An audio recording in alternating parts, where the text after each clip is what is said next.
রোহিঙ্গাদের বাংলাদেশে পাঠানোর প্রথম পদক্ষেপ নেওয়া হয়েছিল ১৯৭৮ সালে। শহীদ প্রেসিডেন্ট জিয়াউর রহমান প্রেসিডেন্ট থাকাকালীন হঠাৎ করেই মিয়ানমার সেনাবাহিনী আরাকানে একটি অপারেশন পরিচালনা করে, যার নাম দেওয়া হয় অপারেশন ড্রাগন।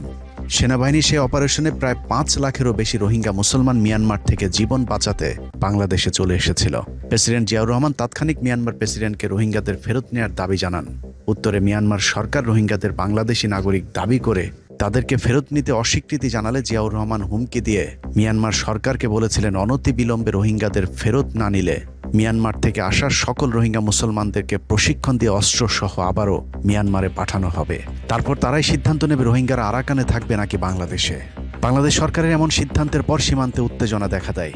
মিয়ানমার এবং বাংলাদেশ দুই পক্ষ থেকে সীমান্তে সেনা মোতায়েন করলে যুদ্ধের আশঙ্কা তৈরি হয়।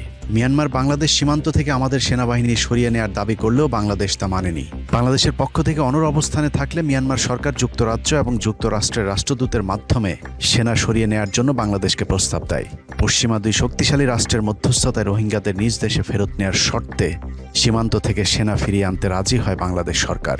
তারপরই জিয়াউর রহমানের বলিষ্ঠ সেই ভূমিকায় রোহিঙ্গারা আবারও আরাকানে ফিরে যেতে সামর্থ্য হয়।